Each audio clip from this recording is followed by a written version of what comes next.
Koperasi mula ditubuhkan pada tahun 2009. Kita namakan Koperasi Nur Alfa Terengganu Berhad, yang mana kita telah mempunyai modal share ada RM350,000 hari ini. Dan alamat kilang kita di Nur Alfa tu di Lot 1048K, kawasan perindustrian Cendering. Untuk setakat hari ini, aktiviti koperasi hanya kebanyakan tumpuan kepada peruncitan, membeli batik-batik daripada pengusaha-pengusaha dan membantu untuk menjualkan di komplek. Jadi keutamaan kita, produk yang kita pasarkan di NCC ni adalah kain pasang sutera krip. Kita ada kedai di Kuala Lumpur dan kita pun hantar juga produk koperasi kita di Kuala Lumpur.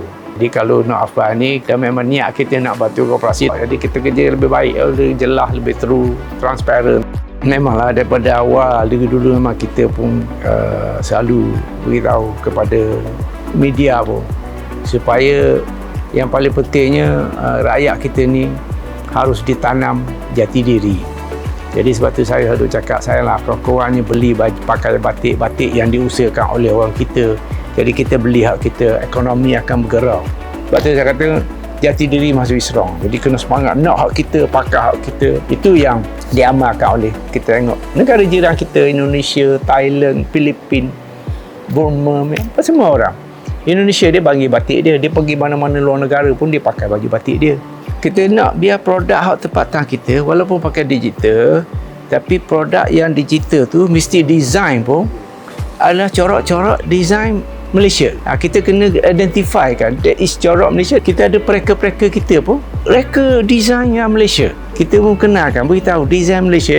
Jadi dalam perancangan masa depan, kita koperasi akan menjalankan aktiviti menjadi pengilan. Tapi pengilan bukan secara yang tradisional. Hari ini kepada mesin-mesin yang pakai digital printer, yang mana area ini memang yang canggih. Dan kita pun dah kena pasti dah beberapa pengeluar mesin di China untuk kita nak bawa balik ke sini untuk koperasi menjalankan operasi pengilangan batik digital yang terkini lah. Dan kita sebab tu dengan adanya, kalau terjadinya sesi minyak kita ni, satu langkah yang pertama untuk kembang lah. Lepas tu kemungkinan masa tu kita akan ada pegawai kita, ada manager di samping manager jaga sesi minyak, kita akan didik dia untuk manager dalam bisnes. Jadi dari segi akaun, kita ada accountant, kita akan ada kranik. Jadi masa tu dengan adanya satu vehikel yang boleh memberi pulangan yang ni, barulah kita rasa mampu untuk nak pakai pekerja untuk bekerja untuk koperasi.